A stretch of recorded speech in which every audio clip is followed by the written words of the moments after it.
fandom, right? Yeah. What is fandom to people who don't necessarily identify as that or even know that that's a thing they could identify as? How would you describe it to a fandom layperson? Well, it's the easiest way to do this is to find out, what do you like? Do you like sports? Do you like books? Do you like any entertainment? Or it could be that you love doing development and you're a coder and you are a fan of gaming. Any of those are fandoms. If you are dedicated to a Hmm. particular subject or topic that you love, you're a fan and you're part of a fandom. Usually, a fandom is just a group of fans that have gathered around a topic, whatever that topic is. And it could be that you're in my case, an Oakland, now Las Vegas Raiders fan. It could be that you are a soccer fan. It could be any number of teams that you follow. Or in my case, what I do for a living is that it's a particular entertainment, an IP Hmm. that you love, whether it's a book, a movie, a series. Got it. And I think most people would associate fans with things that are sort of maybe stereotypically geeky in some Right, way. And so I'm like sci-fi or right. maybe the Twilight Yeah, series or yeah. fantasy or something like that, right? So I'm curious that because that for some reason that my mind immediately goes to that. Also, maybe because I am one of those people about a great number of things. But what as you can probably, I wore a special shirt for today's I show. like In it. fact, I it's my I love the shirt. The shirt's great. it's a combination of my obsession with Disney parks and also Star Wars, which are now one and the same, Nicely done. I and I'm love not it. complaining. Yeah. Yes, uh, uh, but I wonder why. Do you think that there is more gravity or more pull towards things that are sort of like geeky and what does geeky mean? I mean, is it a prerequisite to be a fan in order to be a No, geek? no, not at all. Or Because if you think about it, we have NASA fans, we have science fans, and those could be considered hmm, geeky. I think there's there's two groups of thought about this. So if you're a sports fan, that's a given, right? That's been around hmm, forever. You might even say that might have been the first fandoms. It could be any huh, kind of following that has a passion to it. So hmm, anybody who's passionate with another group of people that are passionate are part of a fandom. We didn't call it that until, I think, I forget who coined it, but it was, early 1940s, 1950s. So it did, to a large degree, come out of sports or comics. So you've got these two groups of thought, that there is the non-geeky and then the geeky. And I think that hmm. the reason we have so much geeky fandom is that all of us gravitated together when we were kids because it wasn't popular. It wasn't normal. It Ah, wasn't considered okay. I was lucky. I had parents who were geeks. And so reading and comic books and matchbook cars and all of this was okay. I yeah, I could combine all of my, Barbies and Hot Wheels and comic books, and I could be whatever I wanted. But for a lot of my friends, that wasn't supported. So we all gathered together at school or in the neighborhood because it wasn't normal. It was not accepted, right. quote unquote. So Hmm, you have all of us come of age and we start entering into positions of power. And you have people who are making hmm, decisions who were Gen X or are Gen X. And suddenly it's okay to be a geek and to follow these fandoms. And you see this organic growth. And some of the first, for what I do, the first entertainment fan, some of those first entertainment fandoms are, of course, Star Wars. But in hmm, terms of digital fandoms, it's X Files is one of the very hmm, first. They were on Usenet groups and Gopher groups super early on, hmm, and hmm, Buffy. And so you have two very geeky properties who knew, because their their owners, their creators knew where to go online because they were online.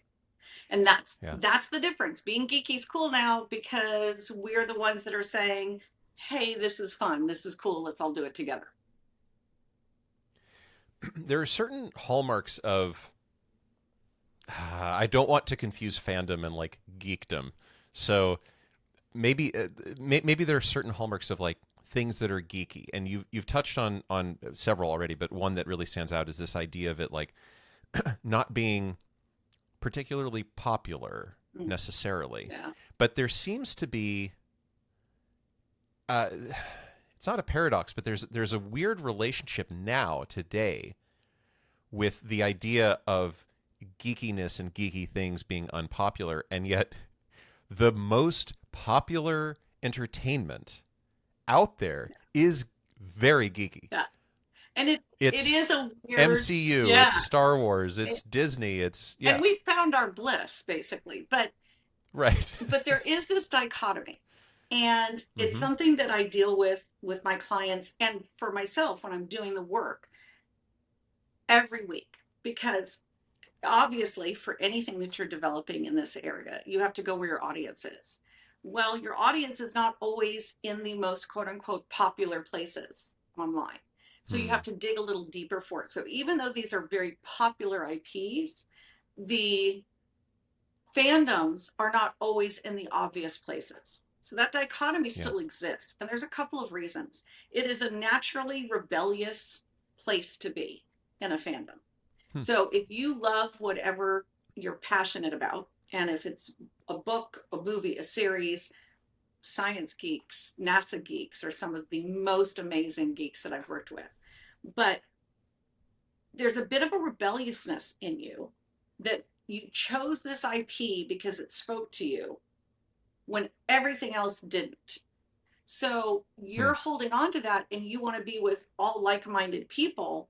Well, you aren't necessarily going to be in the most obvious of places because you want to protect this fandom. You want to protect yourself, you want to protect conversations. So there is this constant push me pull you between popularity of it and the IP and the want and the Hmm. need by that fandom to protect it and to not have it become the Yeah. accepted by everybody because this was something that you and Ah. yours protected and we loved it. And in entertainment you cannot have a more dichotomous two goals than we Right. need to make You want money more on of it, this and we need to. but you appreciate the scarcity Yeah, of it because it's the scarcity that makes it special. that's So you right. want more, That's but right. if you do get more, it had better be the right kind of more. Exactly. Exactly. And I've Okay. been on the wrong side of that where we provided more and it wasn't the right more. But Hmm. that's okay because you try. You keep putting it out there, you keep trying. I've been on the side of the fandom where I have not liked what has come out. I A lot of my friends make fun of me because this is what I do for a living and it's because I'm lucky and I'm a geek myself and I've been a fan my whole life, but I get to do this for a living. I have to be very careful because they make fun of me. I am the easiest Hmm. fan audience ever. I still love my Raiders. I still love my Chelsea football club.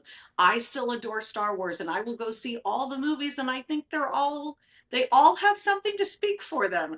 I am Mm-hmm. not the most discerning critical fan that there is. And so I have to work very hard on the other side of it as that fandom marketer as I'm looking for content to not go with what I think works. I have to really listen to my audience. And it goes back to that dichotomy of just because it's labeled Star Wars or just because, and I worked on Star Wars and Aliens and Predators, just because it's labeled doesn't mean it's good and doesn't mean it. Right. And it could be great and it wasn't what the fans wanted. Right. The there's a lot of this kind of content that I assume, and of course, one of the other hallmarks of geeky things is that it's usually rooted around content in some pretty literal Yeah, way, whether it's comic books or manga or right, movies or TV shows or whatever, right? right. It's something that it's a story. It's rooted in a Yeah, story yeah. of some sort. Uh, the one of the more interesting content experiences I've had recently in this space is with the Star Wars Andor series, Mm-hmm.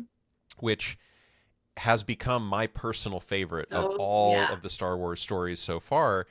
And I don't think it's because of, but it's worth noting that it is like the least Star Warsy story that's been made. Right. There's no Force, there's no Jedi, there's nothing supernatural or Right. mystical or anything whatsoever that happens. It's just like everyday lives and corporate intrigue And conflict. It's and conflict. conflict It's at and a level where we can all identify. and it's not, and this is where Star Wars I think really did right by its IP and branched out. It's based on the Joseph Campbell myth, the hero myth. Well, that Mm-hmm. myth is based on a flawed hero, and that Mm-hmm. good and evil are good and evil, but there's a lot of gray in between. And when you're making that mythic heroic journey, you may make choices that are gray area. That's what Andor is that Mm-hmm. he's the gray hero. He's not an anti-hero, but he's a gray hero. What Yep. I think was hard for a lot of fans, and this is where IPs and studios and owners of IP have to be very careful. There's room for more than one type of content. There is room for more than one type of fan and the content they like. In something like Mm. Star Wars, in some of the others, not as much. You have a more narrow field in your fandom. And again, that's part of what I have to look for. It can't Everything can't be in fan service. So there has to be a Mm-hmm. balance. There has to be a balance of where's your fan, what are they looking for, and does it serve the story? And if you have somebody like they do at Lucasfilm that they hired, I think they hired Pedro about 15 years ago, the original creator of the Wikipedia, and he was hired to come Mm. in, and he's now head of creative content. Well, actually, the creative story group at Lucasfilm, I didn't know that. and he's someone I just admire so much, and I was very lucky to work very briefly with him, and it's he is very creative, but it's in service of the story while also thinking about what the fans are looking for in that payoff. And Mm-hmm. one thing I'll just never forget him saying is, look, Star Wars isn't just one story. And he kept saying that over and over and over again in a couple of our meetings. That's really stuck with me. And that's true for any Mm. really broad franchise. And what you lose sometimes in those conversations with studio execs, even in the marketing of something that's already done, is it doesn't have to be just one story. We do not have to be sticking to just one aspect of this broader franchise story. I Right. think one of the biggest conversations and most creative conversations I ever had about Bond was wanting to explore other stories within Bond. I don't know if they'll ever do Mm. it, but that would have been brilliant. It doesn't have to be just about him. It could be Right. that you're doing supplemental stories that explore these people who support him. Mm-hmm. I don't know if they'll do that, but that was an amazing idea. And that came from, I think that came from Barbara Broccoli and her partner Michael at Eon, that they want to do that. How do you do that? How do you get to that? And how do you still honor the original franchise? So Right. those are the questions that the big franchises have to answer. If they are owned by somebody like Kevin Feige, Barbara Broccoli, Lucasfilm in this case, several people over there own it, then you have people, for the most part, who are genuinely committed and dedicated to the story and to the fan, which then makes Mm-hmm. our job easier. It's when you have a franchise that's being cranked out by a studio that doesn't have that anchor, it doesn't have that creative anchor, it doesn't have people who are aware of what's going on with fans. That's when I get hired, or unfortunately, sometimes it doesn't happen, and you end up with maybe a great franchise, but it's a every campaign is a flash in the pan. It's just during the Yeah. window of when it comes out, and that's it. There's no relationship that's being built. You had somebody on your show recently, and it was about education, but it was so spot on about community that Mm-hmm. the community is pretty much where I spend all my time, whatever it Hmm. is. I'm helping develop an IP and a franchise right now that's a sci-fi fantasy series of books. And in that case, we are developing a fandom. There are sci-fi fantasy existing fandoms, but we are slowly, organically pulling in people to this franchise. that community has to be nurtured. It can't be that we spend time on those fans and we spend time out there on socials, at events, in PR, and that it's only for a short window of the book launch. You're Right. betraying that community that you've convinced to come over and spend time with you by dropping them. And just like any relationship, you're literally ghosting your community, your fandom, by doing that. And a lot of studios, a lot of IP owners still follow the old school windowing of campaigns, of marketing campaigns. I mean, you know how that is, but for anybody that Mm-hmm. doesn't, marketing campaigns usually start anywhere from 3 months to 6 weeks prior to the release of a particular product. Sometimes it's longer. In entertainment, it tends to be 3 to 6 months because sometimes you really want to build up the teaser for it. Yeah. The problem with that is that the focus is so intense during production and post production and the release date that the post release date is not treated as part of that campaign. And so that life cycle for that fan becomes very short, where they've got all this Yeah. attention and all this content, and then all of a sudden there is nothing. And what happens is that So you move fan, on to the no, next. the fan shrugs exactly and moves on and says, Yeah. well, I'm not going to keep going back and checking for more content on that YouTube channel. They're not there. That's Yeah. such a loss. And it is something that it's really hard for me sometimes to convince people, because it's money, that you have to Mm-hmm. spend the time, nurture that relationship. And once you have nurtured that relationship, don't presume they're just going to show up because you've got a really cool IP. Just Yeah. because you're, I mean, we just saw this just this summer with The Flash. And Mm. that one had multiple issues.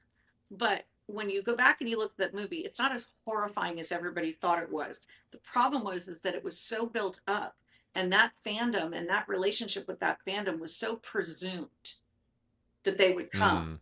that when it dropped like a rock in its second weekend, people blamed every, it was the finger pointing was insane. Yeah. Okay, the story wasn't perfect. You had obvious star issues, but the Mm-hmm. larger problem was you didn't do anything to court that fan base other than shove an enormous amount of trailers and teasers and content and tell them, no, no, no, no, no, it's fine. Miller's fine. It's not going to be a problem. You didn't pay attention to the fans and you didn't nurture that relationship. And it dropped like a Yeah. rock because of it. So in with what you do in franchise audience development, when you are brought in to solve a problem like that or preempt a problem like that, what are the steps you take leading up to, and it sounds like more importantly after the release of Mm-hmm. something, to cultivate that audience and I suppose ideally grow it, not just sustain it to the Right. next Yeah. iteration? Sustaining is not the goal. I mean, sustainable and maintained audiences and relationships are certainly part of it, but it's not your ultimate goal. Your ultimate goal is to keep growing. So the first thing I have to do is, if it's an IP that I've already worked with, then I already know where that audience is. But I don't presume to know that they're still where I thought they were. So the first thing you have to do is Mm. you have to go look for where the audience is. Where's your fandom hanging out? Where are they looking to get your information? And that for me is both online and offline. It's not just a digital. So you have to look at, where are they spending their time? Where are they looking for information? And more importantly, what information and what content are they looking for? And that means I have to go and talk to fans. So I do a Mm. lot of events. I do a lot of online talking to people. I've developed a lot of relationships with a lot of fandoms in different IPs, whether it was for a client or just because I'm interested on my own, that I spend a lot of time talking and reading what people are saying. you know there's there's a lot to be said for Reddit. You can't go in and just talk. You have to go and read and listen and listen and listen and listen and read some more, because it is a wealth of insight into what fans like, don't like. And if you just skim it, you might get a really wrong impression based on the day. You have to look Yeah. at all of the different variables that have happened.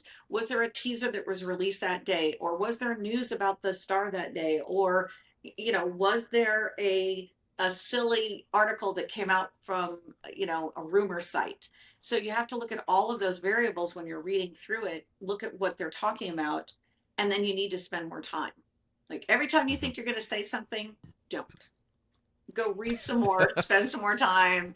Uh, What a you know, great bit of advice just for everybody in every situation all of the time. yeah, Every right. time you want to say something, don't Don't. listen and read. Yeah, I think that is so much of my job, and I'm a talker, so it is hard for me to not jump into conversations, and I really have to work at it because Yeah. I have to be able to hear what they're asking for or Hmm. what they're giving feedback about. If they're saying, okay, this was cool, but it really wasn't what we were looking for, and we liked it, but we don't really care about that story.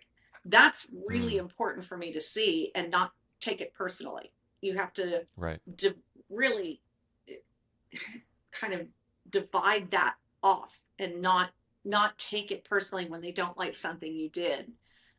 That's hard. So what's an example then of something that when you say like something that you did, what are you involved in any way in the creation of that I don't want to say IP, but like that movie or that TV show or Sometimes, is it yeah, sometimes it just depends on hmm, the client. So I worked on Stargate for 20 years, and ah one of the things that I was involved with was the rebirth of it in 2015. And so I got to be hmm, part of the application, and we built the platform, and we built the content. And I was directly involved with the web series that we started, which was going to be, it was called Origins, and we were going to do an origin story for multiple characters. So we had Chris Judge lined up to do an origin story on Teal'c, and we had everybody involved down the road. But the first one we did, we could only get the rights to the movie. We couldn't get, ah. ironically, at MGM, we couldn't get the rights yet to do anything that was out of the Brad Wright universe. Now we subsequently did, but the problem was is that we told a really fun story, but it was a web series. It wasn't, we're not talking, amazingly high production value. The problem was is that, and this was partially on me, we presented it as Stargate is back. That was not accurate. And what that did was Mm, it set the fans up to have an expectation that we couldn't possibly deliver on. ah And if we what we had done, and I was excited about it because I was a Stargate fan. I had worked on it during production, during broadcast as digital marketing. So this was a really amazing project to work on. What I would go back and do differently is I wouldn't present it that way. I would have presented it as we're doing this supplemental story, not Stargate is back. We're doing a supplemental Stargate story, and we really want you guys to come along for the ride. That would have been a better approach huh because the expectation was so high. There was no way, unless we had all of the original cast and Brad Wright, it wasn't going to work. Now, ironically, we got Brad Wright after that on board. And so he was going to write, and we were good. We had a whole bunch of things set up. And then COVID happened, and mm, it went the way of the dodo bird, unfortunately. But hmm. that's a perfect example of I was lucky enough to be part of that IP, that development or the further development of that IP. I treasure that experience, and man, I learned a lot. And Hmm. I was coming off 17 years having worked on it, and I still was learning that that was not the way to approach that. Hmm. And so after you were involved in this case the production of the content itself, Mm-hmm. what are some things that you would do after the fact to maintain and grow that momentum?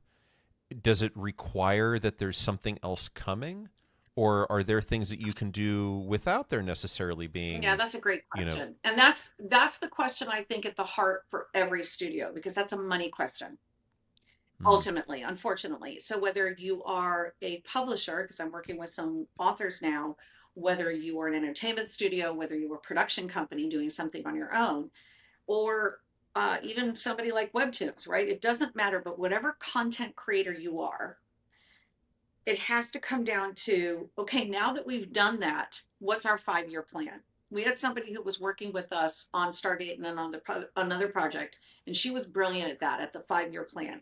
Okay, cool. Jen, this is a great plan. Now, what's the 5-year plan?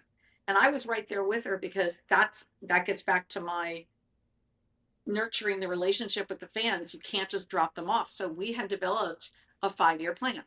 So here's Hmm. the main content that we've just dropped. Now we're going to do a super fan. Um, it was basically an activation. So we had them send in videos, and we picked super fans, and then they got to be our ambassadors at events and things like that. So we did that Hmm. next. And then the next one was that we released new content by high level writers from the show on the platform. So we had beats to do all the way. That costs money. And Yeah. MGM, God love them, committed 3 years with us. And Hmm. we were creating content on a regular basis. And there were, two people, Kieran Dixon and another, who were really amazing at creating that content. And here's the big thing, they were fans themselves and knew Stargate inside out and backwards, knew the franchise. If Right. I'm gonna stop for a second, that is so important in what I do. I'm Hmm. a consultant, so I have a stable of people that I hire. And I hire them based on, do you know this IP that we've just been hired to do? Are you a fan of it? And have you spent time with it? Those are Hmm. really important. And if I don't have somebody in my stable, then I have to go find somebody. You cannot Right. have people working on this IP for your clients that don't know it inside out and backwards. And there's two major reasons for that. The studios have so much going on, there's no way that their in-house producers and brand managers can know the IP. That's what they're hiring us to do.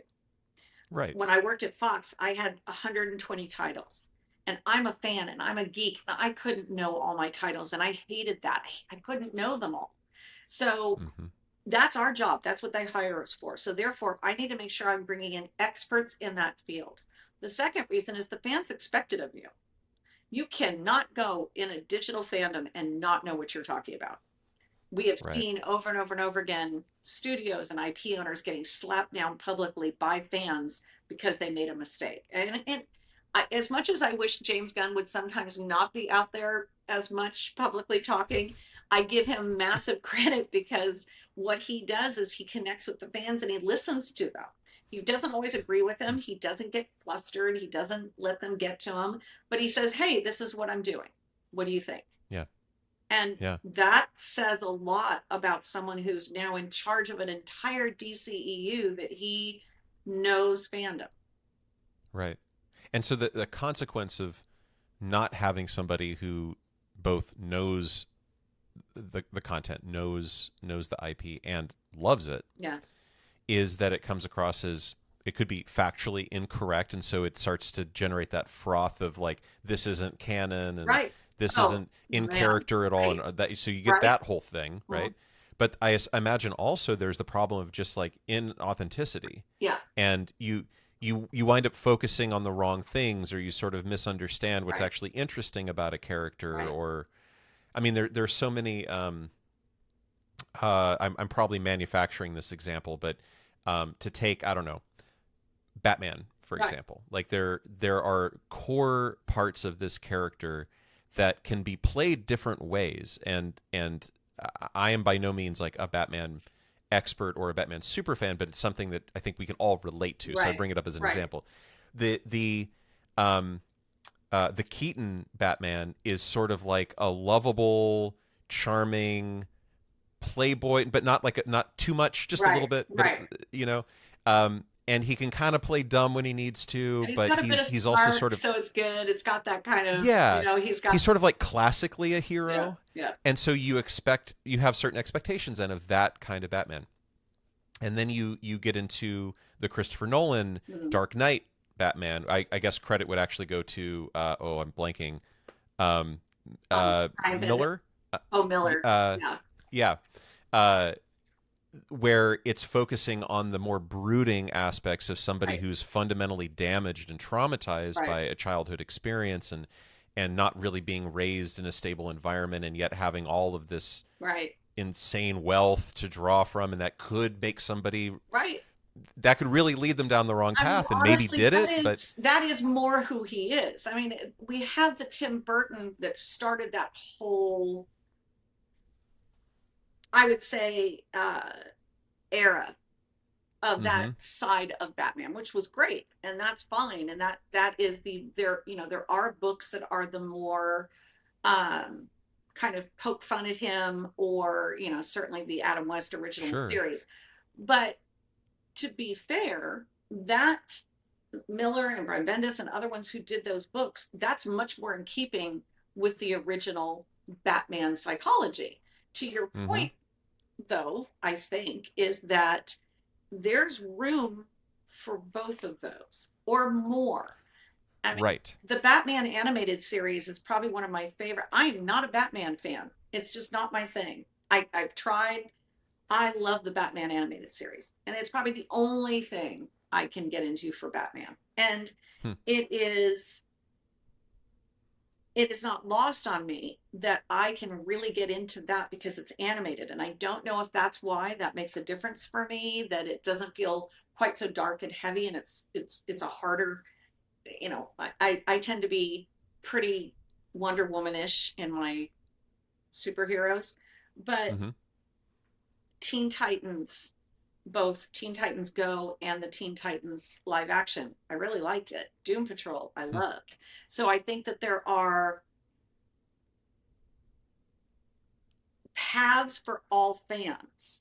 And if the Mm-hmm. studios or the IP owners and the franchise owners aren't paying attention to that, or in this case, if the studio's not listening to the DC publishers who know this, who know the Yeah. book, who know those different approaches, that you're not going to get all the fans. I mean, sure, 65 million people showed up to watch Todd's Batman with Robert Pattinson, Mm-hmm. but that's not all of the Batman fans. And you Right. have to be okay with that. And then you have to make sure that you're nurturing that fan base. One thing that I find disappointing is that there's no in between right now between that and his sequel. Mm. I would have loved to have seen, I mean, we're going to get the Penguin series, but there's so much time in between these where I think DCEU people, because it's its own separate entity, so it's Warner Brothers Mm-hmm. and DC people, could be doing more there. At least as a fan, I can say that, and as a marketer, as Mm-hmm. a content marketer for fans, you definitely could be doing more.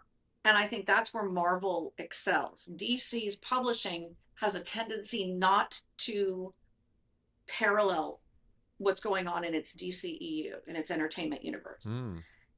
MCU does. So Marvel Publishing, and they went through a rough patch when they were acquired from Disney, but they've gotten to a really good pattern now of paralleling and offering alternatives to their MCU. That's huge. What's an example of that? Because that sounds like a pretty important point. When you say paralleling things, what's a like a real world example of things that have happened in parallel? Sure. So during the Avengers arc, right, they Mm-hmm. had parallel books that were being published that were Oh, different supplemental media. that were Okay. supplemental to that. Now, some of them were Hmm. graphic novels, some of them were one-offs that were, free comic book day, things like that. But then they had other arcs that referenced the cinematic universe, but Hmm. didn't rely on it.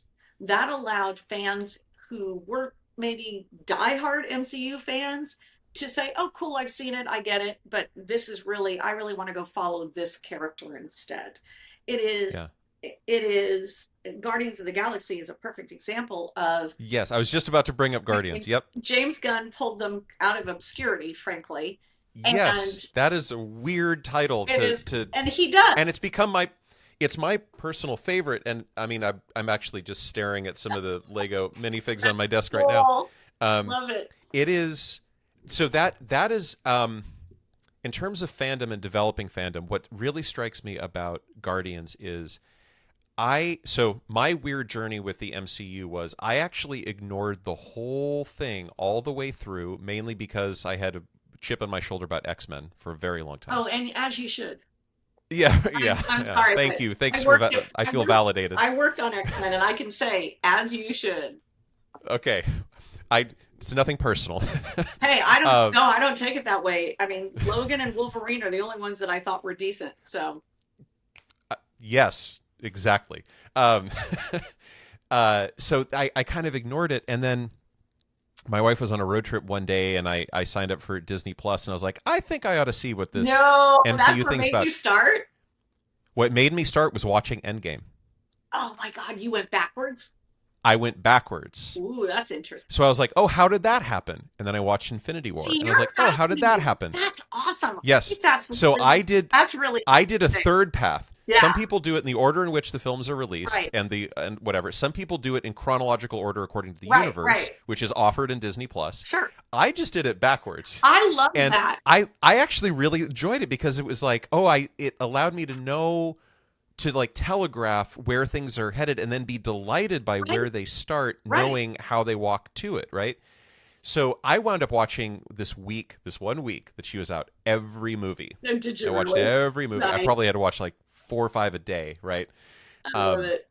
and when she got back, I think I had the one that stuck out to me the most was Guardians Volume 1. Mm. And I forget how she wound up watching it. I don't know if I convinced her, if she sort of stumbled into it or what.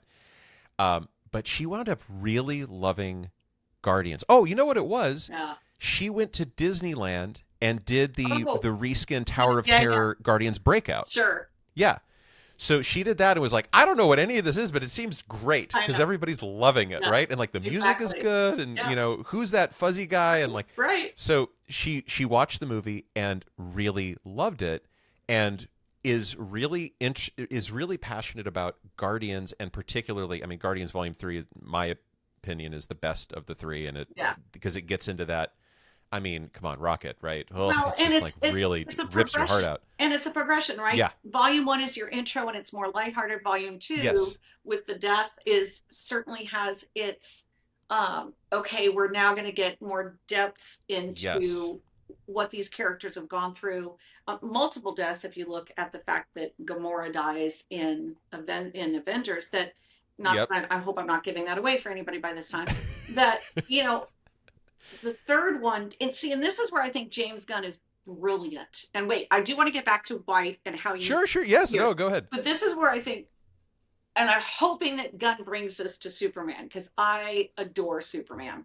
And I would love to see him do something really different. His progression, you can't, Suicide Squad, I think is great, but it was more like he was having fun with that. If you look at Yeah. Guardians, there's a method to his conceptual storytelling, to the arc. And Yes. when you step back and look at all three, which is what he's been saying for years, he said, this is a trilogy. I have Yep. a point. There's a goal here. I promise Yep. you, I'm not just plucking these guys out of There's obscurity a for handoff. a reason. Exactly. Yes. There's a story here that I think is worth telling that didn't get, and this was his opinion, did not get the depth in the graphic novels that it should have. Now, see, I find that fascinating. So he took something from the MCU publishing, I'm sorry, from the Marvel Yep. Universe publishing that Yep. he thought didn't get the time that it should have. And he Mm-hmm. played it out. Now, to go back to what we were talking about before, then you had supplemental pieces that Yes. were digital, that were animated, that were shorts that we saw on Disney Plus, that were published, graphic novels. The Adventures of Baby Groot and all. I Exactly. mean, yes. And And so it's the all of a parallelism of piece. yes. So they had the trilogy of the movies, which my wife saw and really enjoyed, and we've watched the third one many, many times. Yeah. Yeah. Um, Same and here. we had a friend over who hadn't seen the third movie yet, so we're like, well, we'll have to pop, but like Cool. buckle up. But Yeah. also, Yeah.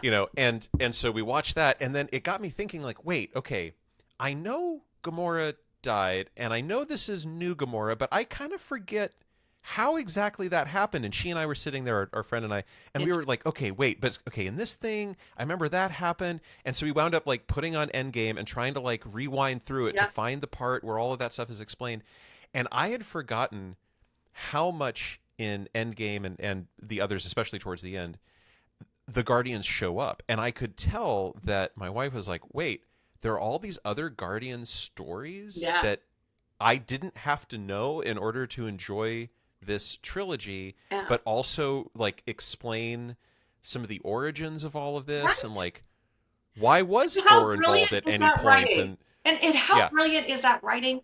And this is, there are, I think, very few people in this world, in my world, entertainment world, who not only are great conceptors, great writers, great showrunners or directors or producers, but also good at marketing their own material. yeah, So Shonda Rhimes is one. She is brilliant at writing. She's brilliant at creating franchises that are dramas and soap operas, and yet she also is very savvy about how to market to her audiences. And she knows it's mm-hmm, not for everybody. There's no way it's going to be for everybody. Same with James Gunn. James Gunn is very smart about, okay, this is what I want to tell. This is how I want to tell it. This is the arc I'm going to tell. You have to guarantee me I can do this arc. Otherwise, this doesn't make sense. mm-hmm, That's what he's doing with Peacemaker. That's what he did with Guardians. Now, I know he had a goal with Suicide Squad. He didn't get to do that. That's too bad because I know that there was an arc he was telling there. And there were mm-hmm, two or three characters he was going to focus on. So I'm not sure if that'll ever happen. Probably not. But that's that's so key that when he's writing this, he's not just thinking about service to those characters in the story. He's thinking about how is this going to appeal to the fans? And mm-hmm, how am I going to make sure that this fits in the broader Marvel universe, but it's its own thing? And that, hmm. I mean, my I'm a fan. I do this for a living, and my brain starts to short out at that. I mean, I've got whiteboards all over the place that do all my connections in IP to make sure that I'm not forgetting something when I'm Right. making a recommendation. But especially when it comes to lore and canon, like right now, I'm working, like I told you, on a sci-fi fantasy, and the lore is deep. And it's like I have to keep going back to the Bible. And hey, I've got an author who wrote a Bible. So cool. But I mean, Yeah, good. I'm old school at that point where I've literally printed it out and I've got, tags on the pages that I need to go back. I don't know how James Gunn does it, but Hmm, that's where I hold that up as an example. So if you look at what he tried to do with Marvel and Disney marketing, hmm, to make sure that the stories continue to be told as a bridge in between each of his movies. mm-hmm, So the stories, the shorts, that was because he was saying, I really want to continue to tell these stories. I don't have the time to dedicate to this. And Disney mm-hmm. said, we're all over it. We got you covered. We got your back on Yep. this. And he had to have approval on the story. Does it fit the character? Does it, is this in keeping with my canon? But once that was done, then they could go do their thing. Mm-hmm, That's really smart. Disney can do that really well. They can fail at it, but they can do it really well where they keep that bridge going, where they keep the fans engaged. I mm-hmm, think what's fascinating, to go back to you watching Endgame first, that's the kind of thing that I love to hear about from a fan. How did they discover this IP? Well, A, have they discovered it? How did they mm-hmm, discover it? Why did it appeal to them? A lot of times mm-hmm. when you ask somebody that, and I'm going to ask you that, what about Guardians? Why did it appeal so much to you? Ooh. I think there were three things. Okay. One, uh, it it did such a great job of integrating music into the storytelling in a very appealing way, and there aren't a lot of movies, period, that do that. Yeah. Like Scorsese was good at that in the Yeah. 80s and 90s, and like that really drove those, like Goodfellas really Yeah. drove those movies. Two, it had a sense of humor unlike anything Yep. that I had experienced in any other Marvel movie. Yep. And there is such a sense of humor to many of the titles in the comic books that felt Mm-hmm. missing in having eventually seen the whole body of Right. work and Right. everything since then, is missing from most of it. Yeah. And that's not a bad thing. It's just not the vibe of those stories, is to No. be funny and self-deprecating And and all of Marvel, that. that is one of Marvel's key selling points as a publisher and always has been.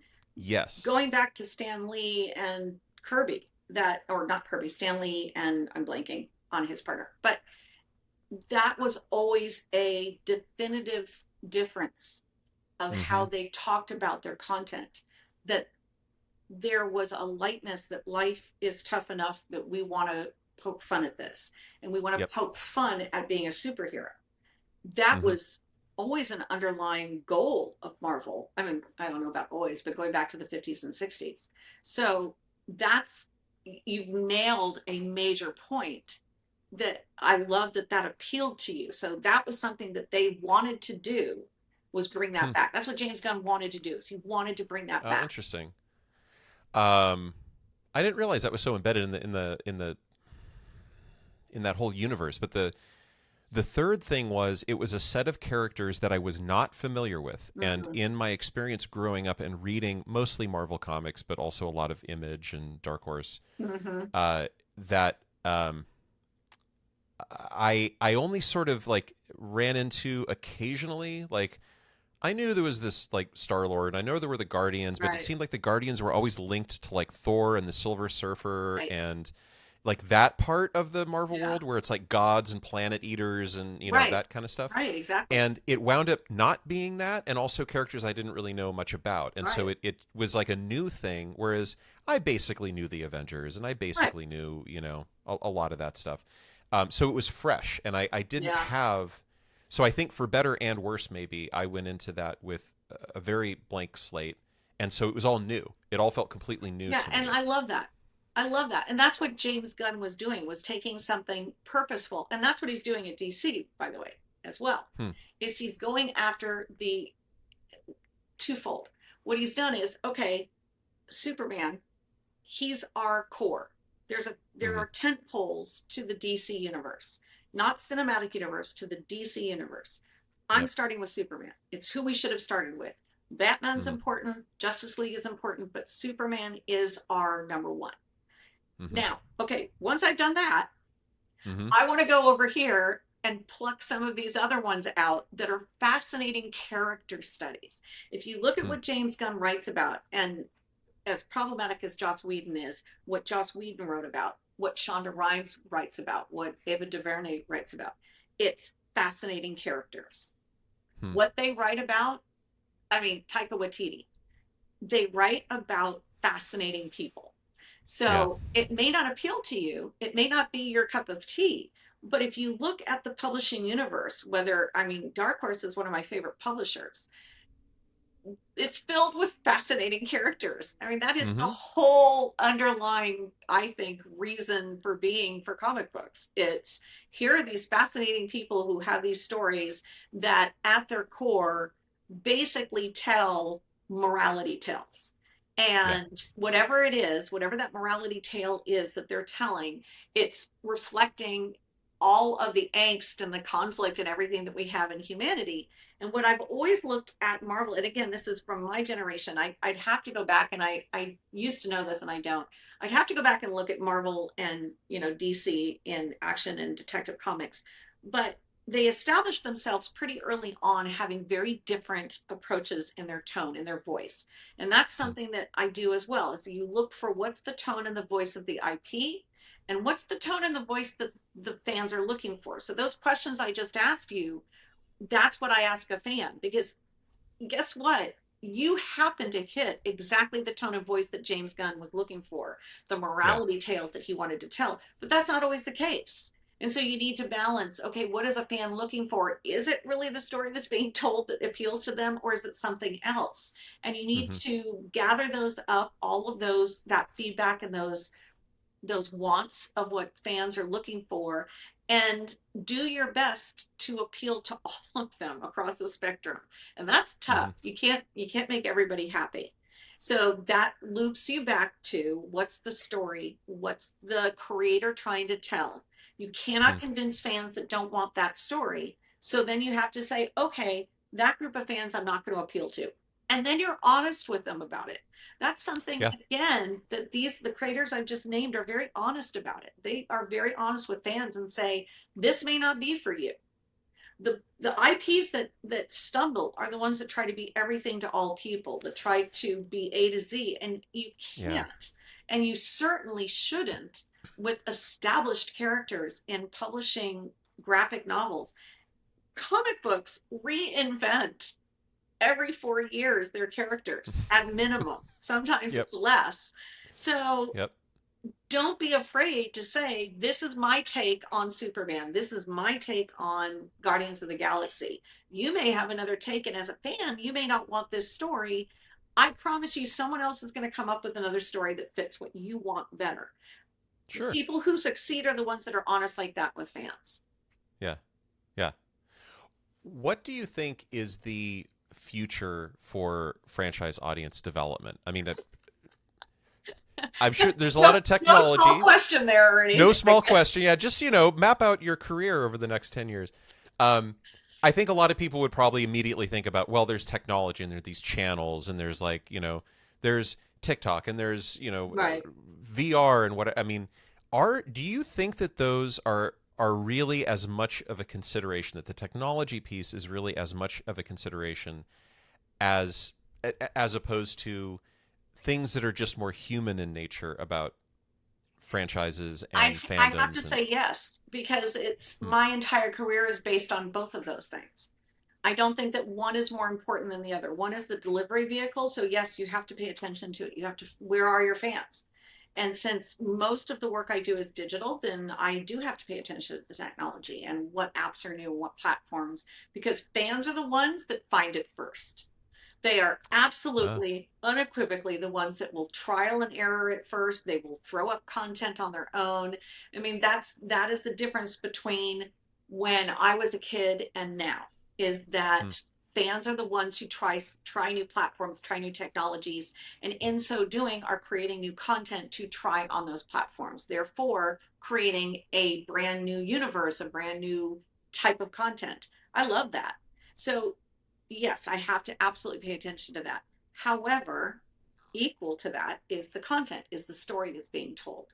So it's it's important to remember that the story can be told in multiple ways across multiple platforms. That I just keep going back to, there's really only one thing that's more important than those two things for me, and that's spending the time and building a relationship with the fan, because I won't hmm. understand where they are, what they want, what they're looking for if I'm not spending time with them. I'll be guessing, and then I can't tell my clients or benefit from those conversations. I can't have my client benefit from that. So that's where those two things are both important, but ultimately they fail if you don't have an audience. Doesn't matter. You could have the most amazing technology, which we've seen. Mm-hmm. Amazing technologies fail because they couldn't find their audience because of a variety of reasons, or stories that are great stories, but they couldn't find their audience. So it's about the fandom. What would your advice be to somebody maybe in search of their fandom or looking to explore that? And I have an example, and I could be completely wrong about this because so there's a science fiction author, Peter F. Hamilton, that I really like. Yeah.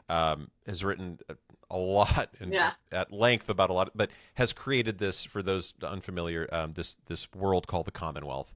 Um, and it begins with this, like a lot of hard sci-fi. It begins with the introduction of a key technology that then kind of changes everything, and it's Right. the ability to open up like wormholes, Yep. and that allows humanity to populate hundreds and hundreds and hundreds of planets, and they even lose track of where humanity goes in the galaxy. Right. And so it's not really that far in the future, but because this stuff moves pretty rapidly. Um, but he's built. I think he did like two duologies and one trilogy in this universe, and there's probably some other stuff around it that he's done as well. I can't seem to find anything about him or this world, and there's a very low activity subreddit, and that's kind of it Yeah. seems. Yeah. But it's the people I've talked to who've come across these books Right. love them because they're so different and they're so rich, and there's just so much interesting stuff going on, and it just kind of feels like you very sort of rarely and randomly like meet a person who That knows this, and all you want to interesting. do is deconstruct it because you have no other outlet. And Like, you're so excited to find that person or yeah, that group. exactly. Right. Yeah. So that's one of the things that I find right now is being the question that's brought to me a lot, because Hmm. what I'm doing has become more popular. So when I started doing this 20 years ago, it didn't, I mean, I spent most of my time just convincing IP owners that this was a thing. So now it's a That they thing. should pay attention to Usenet and Gopher Oh and my yeah. God. That, listen to your fans. Don't presume you Yeah. know. I mean, I used to compare it constantly to their focus groups, the test groups that they would Mm, do. That in essence, all you're doing is going to fandoms of these IPs when you're doing these in person focus groups.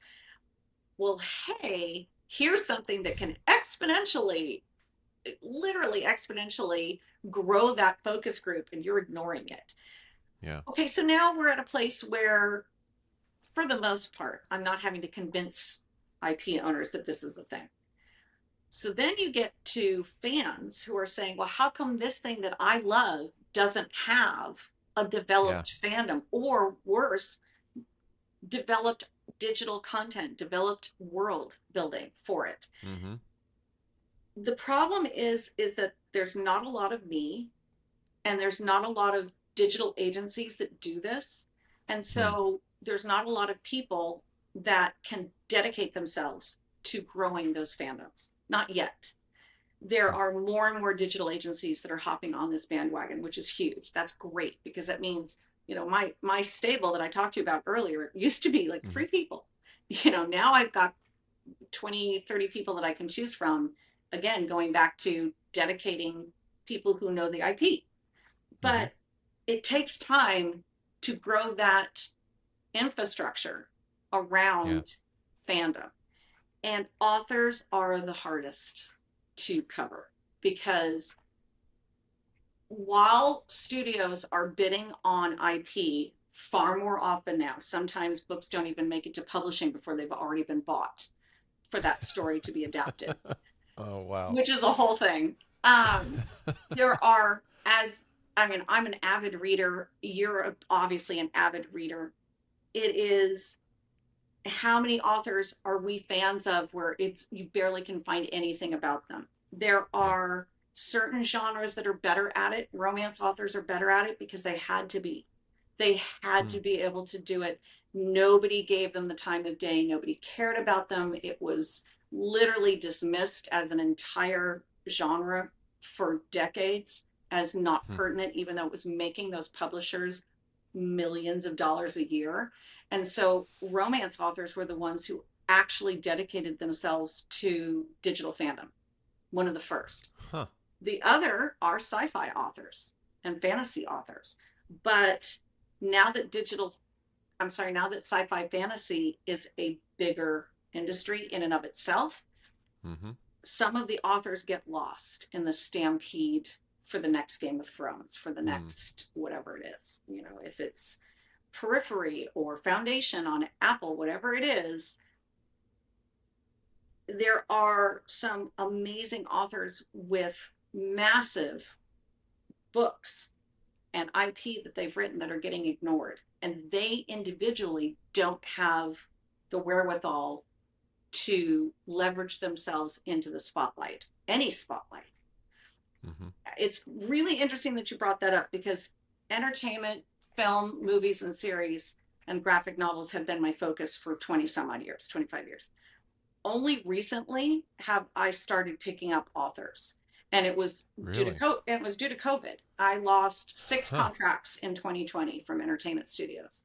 And so I had to go looking for other work, and I'm a huge reader. So I thought, oh, okay, well, I'll go check out what these authors are doing. And I discovered this entire world that, in sci-fi, fantasy, geek, all mystery thrillers, this entire world of fandom, who on their own are doing it. Hmm. So what I was just at the Festival of Books in San Diego, and what I was telling authors there is, I hate to say it, but you have to do this yourself for a while until the infrastructure gets bigger and there's more people who could offer help to you.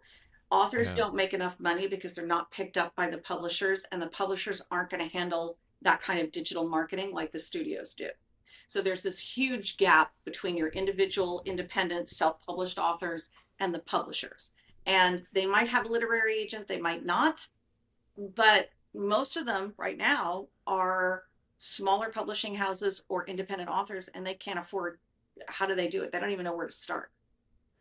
an interesting example of that, maybe, or I don't think it's a counterexample, but is Hugh Howley and the well, it used to be called now it's called Silo on Yeah, TV, but it yeah, was the Wool. Wool yeah, was the name of the original series. yeah, Self-published, Amazon ebook, yep, right? Started as a short. yep. Had been doing this a while, just publishing all kinds of It shorts was to a see long what stuck. time, long time. Yes, but also was engaging, and he was the only author I've ever seen on Goodreads that was actually like Answering. self-promoting and Yep.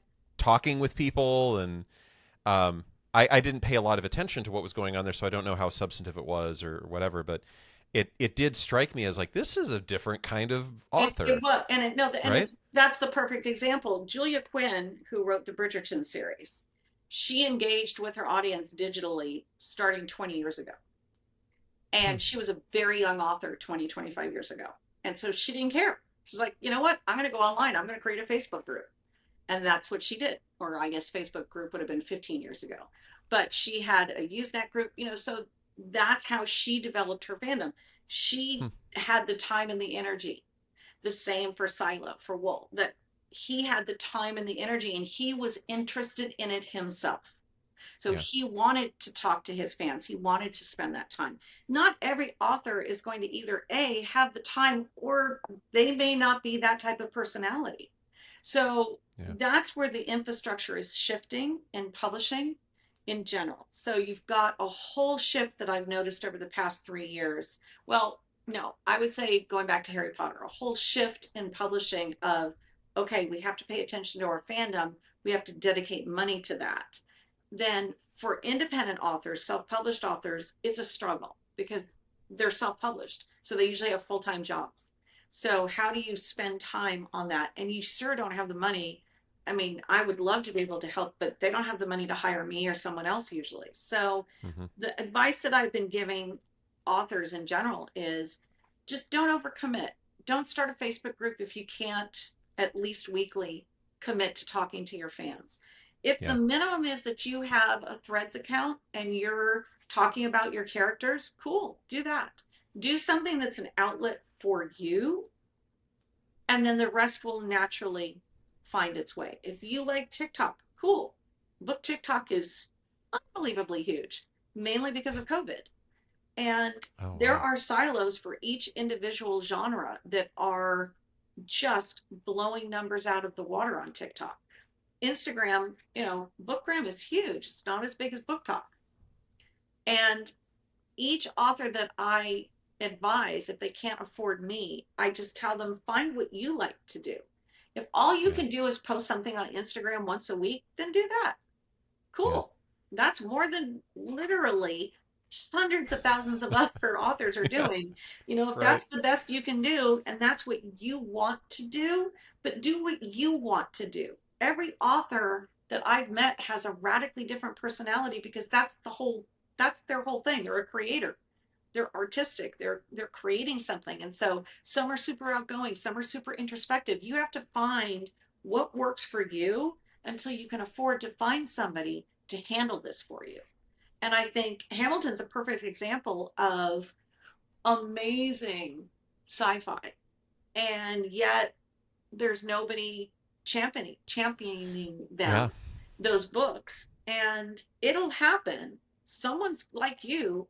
I mean, my recommendation to you would be in your amazing free time that you have that, Right. Yeah. you know, on your blog, Yeah. you talk about wanting sometimes to talk about personal things on your blog. You could just say, look guys, this is completely off topic, but I just have to let everybody know, you know once a month I'm going to give you a Right. recommendation of something I'm a huge geek about, and I here's got some thoughts about the authors. Commonwealth saga that I've Right, been right. storing up for 15 years, and I got nowhere to put them. Exactly. Yeah. See, and you liked you like you said, you talked about on your last podcast about that it takes you time to write. You're a writer, but that's something that you like to do and you love Right. those books. So write about them. Hmm. I think that's good advice to anybody, and I think that that's a perfect place to end it. Awesome. Jenny, this has been super fun. Oh, I'm so glad. Thank you so much for your time. If people want to hire you or learn more about you and what you do and what you're interested in, how can they find you? The best place to find me to hire me is through LinkedIn. It's just Jenny Stiven at LinkedIn. I pay a lot of attention to the DMs. I answer everybody. The other way right now that I really hope everybody can go check out is one of my clients is SG Blaze, Blaise. She's the sci-fi fantasy author that I am championing right now. And she's at SG Blaze Official, pretty much on all social channels and website. She's got 3 books. She's an award winner, and she's got her 4th book coming out in December. Awesome. Thank you so much again for your time. This has been great. Thank you. I love to talk Yeah. to fellow geeks and in marketing. I mean, that's amazing. I love it. Right. Yeah, and I don't get to do this all the time at work, so No, I what a bet you do. fantastic conversation this has been. I Yeah, appreciate it. Well, you thank you bet. very much.